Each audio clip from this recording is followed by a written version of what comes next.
নমস্কাৰ বন্ধুসকল আজি এই ভিডিঅ'টোৰ জৰিয়তে মই আপোনালোকৰ সৈতে আলোচনা কৰিম পিএম কিষাণ সন্মান নিধি আঁচনিখনৰ ফালৰ পৰা ওলাই অহা এটা ভাল খবৰৰ বিষয়ে।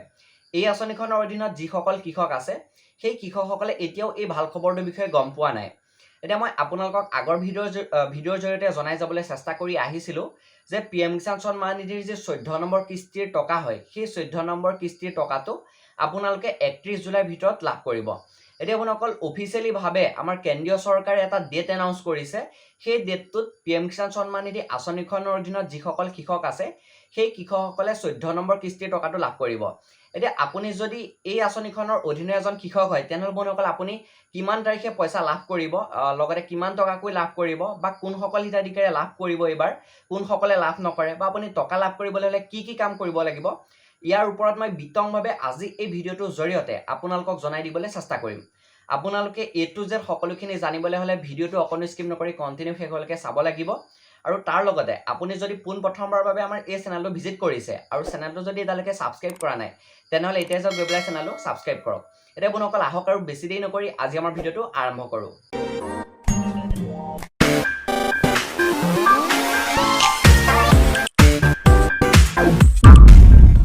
বন্ধুসকল পিএম কিষাণ সন্মান নিধি আঁচনিখনৰ ফালৰ পৰা এটা নতুনকৈ ভাল খবৰ এই আঁচনিখনৰ অধীনত যিসকল কৃষক আছে সেই কৃষকসকলৰ কাৰণে ওলাই আহিছে। মই আপোনালোকক আগৰ ভিডিঅ'সমূহৰ জৰিয়তে জনাই আহিছিলোঁ যে পিএম কিষাণ সন্মান নিধিৰ যি 14 নম্বৰ কিস্তিৰ টকা হয় সেই 14 নম্বৰ কিস্তিৰ টকা কৃষকসকলে 31 জুলাইৰ ভিতৰত তেওঁলোকৰ বেংক একাউণ্টত লাভ কৰিব। মই 31 জুলাইৰ ভিতৰত বুলি আপোনালোকক জনাই আহিছিলোঁ, কিন্তু কোনো ধৰণৰ সঠিক ডেট আপোনালোকক জনাই দিয়া নাছিলোঁ। এতিয়া আপোনালোকৰ ডেটটো হৈছে অহা 28 জুলাই তাৰিখে দিনৰ 11 বজাত পিএম কিষাণ সন্মান নিধিৰ যি 14 নম্বৰ কিস্তিৰ টকা হয় সেই 14 নম্বৰ কিস্তিৰ টকাটো প্ৰধানমন্ত্ৰী নৰেন্দ্ৰ মোদী ডাঙৰীয়াই কৃষকসকলৰ কাৰণে দিনৰ 11 বজাত মুকলি কৰি দিব। আৰু ইতিমধ্যে এই ডেটটো কেন্দ্ৰীয় চৰকাৰৰ ফালৰ পৰা ঘোষণা কৰিছে। মই যিটো ডেট আপোনালোকক জনাই দিছোঁ যে 28 জুলাই তাৰিখে দিনৰ 11 বজাত কৃষকসকলে তেওঁলোকৰ বেংক একাউণ্টত 14 নম্বৰ কিস্তিৰ টকাটো লাভ কৰিব বুলি। এতিয়া বহুতো কৃষকে ভাবিব পাৰে যে এইটো এটা ভুৱা নিউজ বুলি, কাৰণ আজি ইমান দিনৰ পৰা ইটো ডেটৰ পিছত সিটো ডেট আহিছে গৈছে, কাৰণ সেই ডেট মতে কৃষকসকলে তেওঁলোকৰ বেংক একাউণ্টৰ পইচাসমূহ লাভ কৰা নাই। সেইকাৰণে বহুতো কৃষকে ভাবিব পাৰে যে এইটো এটা ভুৱা ডেট বুলি, কাৰণ আজি ইমান দিনৰ পৰা পইচাসমূহ দিয়া নাই, গতিকে এই ডেটটো মতেও নিদিয়ে বুলি ভাবিব পাৰে। আপুনি সেইটো যদি ভাবি লৈছে তেনেহ'লে আপোনাৰ কাৰণে একদম ভুল ধাৰণা। যদি আপুনি সঁচা নে মিছা নিউজ চাব বিচাৰে তেনেহ'লে আপুনি গুগলত যাব, গৈ চাৰ্চ কৰিব পিএম ইভেণ্ট বুলি। আপুনি পিএম ইভেণ্ট বুলি চাৰ্চ কৰাৰ লগে লগে এটা অফিচিয়েল ৱেবছাইট দেখা পাব। ইয়াত প্ৰথমতে আহিব যে ৱেলকাম টু পিএম ইভেণ্ট বুলি। এই ৱেবছাইটটো হৈছে আমাৰ কেন্দ্ৰীয় চৰকাৰৰ এটা অফিচিয়েল ৱেবছাইট। এতিয়া বন্ধুসকল আপুনি এই ৱেবছাইটটোত যেতিয়া ভিজিট কৰিব, ৱেবছাইটত ভিজিট কৰাৰ লগে লগে আপোনালোকে দেখা পাব যে অহা 28 জুলাই তাৰিখে দিনৰ 11 বজাত 8.5 কোটি কৃষকক পিএম কিষাণ সন্মান নিধিৰ 14 নম্বৰ কিস্তিৰ টকাটো আমাৰ কেন্দ্ৰীয় চৰকাৰে প্ৰদান কৰিব। ইয়াত স্পষ্টকৈ উল্লেখ কৰিছে। এতিয়া বন্ধুসকল আপুনি আজি অত দিনৰ পৰা ৱেইট কৰি আছিল যে কেতিয়া টকাটো লাভ কৰিম, আৰু আজি ইমান দিনৰ পৰা ইটো ডেটৰ পিছত সিটো ডেট আহিছে গৈছে, কিন্তু কৃষকসকলে সেই ডেট মতে পইচা পোৱা নাই। এতিয়া বন্ধুসকল আপোনালোকে আৰু ডেট বাই ডেট ৱেইট কৰিব নালাগে। 28 জুলাইটো একদম ফাইনেল ডেট হয়। 28 জুলাই তাৰিখে আপোনালোকে পিএম কিষাণ সন্মান নিধিৰ 14 নম্বৰ কিস্তিৰ টকাটো দিনৰ 11 বজাত আপোনালোকৰ বেংক একাউণ্টত লাভ কৰিব। এতিয়া এই টকাটো যে লাভ কৰিব, ইয়াতো কিছুমান আপোনালোকৰ কৰিবলগীয়া কাম আছে, তেতিয়াহে আপোনালোকে এই টকাটো আপোনাৰ বেংক একাউণ্টত লাভ কৰিব। আপুনি যদি পিএম কিষাণ সন্মান নিধিৰ 14 নম্বৰ কিস্তিৰ টকাটো লাভ কৰিব বিচাৰে তেনেহ'লে আপোনালোকৰ যিটো বেংক একাউণ্ট হয় সেই বেংক একাউণ্টটো আধাৰ কাৰ্ডৰ সৈতে লিংক হৈ থাকিব লাগিব, প্ৰথম কথা। 2 নম্বৰ কথাটো হৈছে আপোনাৰ যি EKYC হয় পিএম কিষাণ সন্মান নিধিত, সেই EKYC আপোনাৰ কমপ্লিট হৈ থাকিব লাগিব। আৰু লগতে যি আপোনাৰ মাটিৰ ডিটেইলছ আপডেট, সেই মাটিৰ ডিটেইলছ আপডেটটো আপোনাৰ কমপ্লিট হৈ থাকিব লাগিব।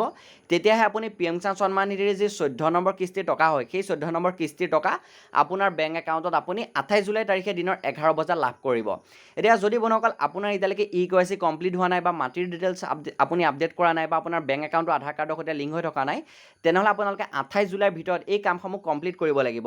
আৰু ইয়াৰ কাৰণে মাজতে আমাৰ অসম চৰকাৰে পিএম কিষাণ সন্মান নিধিত এক বিশেষ শিবিৰ আয়োজন কৰিছিলে, আৰু সেই বিশেষ শিবিৰৰ থ্ৰুৱেদি বহুতো আমাৰ অসমৰ কৃষকে তেওঁলোকৰ যিসমূহ EKYC কাম হয়, বা মাটিৰ ডিটেইলছ আপডেট, বা বেংকৰ সৈতে আধাৰ কাৰ্ড লিংক, এই কামসমূহ তেওঁলোকে কমপ্লিট কৰি লৈছে।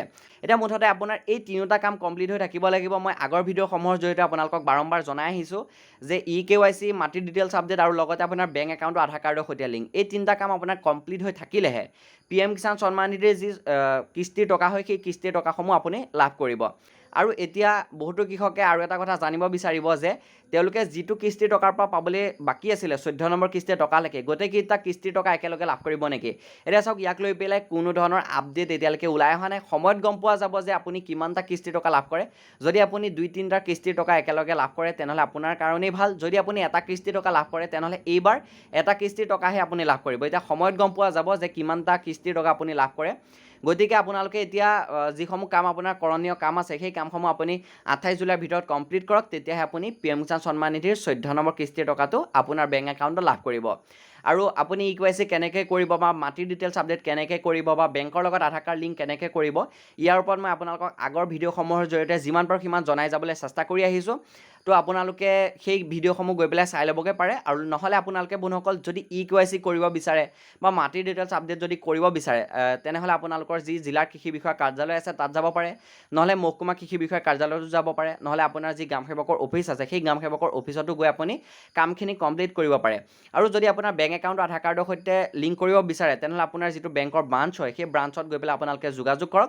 তো আপোনালোকে তেতিয়া আপোনাৰ পাছবুকখন আধাৰ কাৰ্ডৰ সৈতে লিংক কৰিব পাৰিব। আজি ভিডিঅ'টো ইমানখিনি আছিলে। মই ভিডিঅ'টোৰ জৰিয়তে আপোনালোকক খুব এটা সুন্দৰ ইনফৰমেশ্যন লগতে খুব এটা ভাল খবৰ মই আপোনালোকক জনাই দিবলৈ চেষ্টা কৰিছোঁ। বৰ্তমান PM কিষাণ সন্মান নিধি ফালৰ পৰা এটা অফিচিয়েলি ডেট এনাউন্স হৈ আহিছে 14 নম্বৰ কিস্তিৰ টকা দিয়াক লৈ পেলাই। মই আপোনালোকক গোটেই ডেটটো জনাই দিলোঁ আৰু লগতে কি কি কাম আপোনালোকে কৰিব লাগিব, কোনসকল কৃষকে লাভ কৰিব, ইয়াৰ ওপৰতো মই আপোনালোকক জনাই দিছোঁ। এতিয়া বন্ধুসকল ভিডিঅ'টো চাই কেনে পাইছে আপোনালোকে এই ভিডিঅ'ৰ কমেণ্ট বক্সত এটা কমেণ্ট কৰি জনাই দিবলৈ নাপাহৰিব। আৰু আপুনি যদি ভিডিঅ'টো চাই ভাল পাইছে তেনেহ'লে প্লিজ ভিডিঅ'টো এটা লাইক কৰিব আৰু এই ভিডিঅ'টো আপোনাৰ বন্ধুসকলে যিমান পাৰে সিমান শ্বেয়াৰ কৰি দিব নাপাহৰিব। আৰু লগতে আপুনি যদি পোনপ্ৰথমবাৰৰ বাবে আমাৰ এই চেনেলটো ভিজিট কৰিছে তেনেহ'লে এতিয়া যাওক গৈ পেলাই চেনেলটো ছাবস্ক্ৰাইব কৰক। তো আজি ভিডিঅ'টো ইমানখিনি আছিলে। আকৌ নেক্সট ভিডিঅ'ত নতুন এটা টপিকৰ সৈতে লগ পোৱাৰ প্ৰতিশ্ৰুতিৰে আজিলৈ লৈছোঁ বিদায়। জয় অসম, ধন্যবাদ।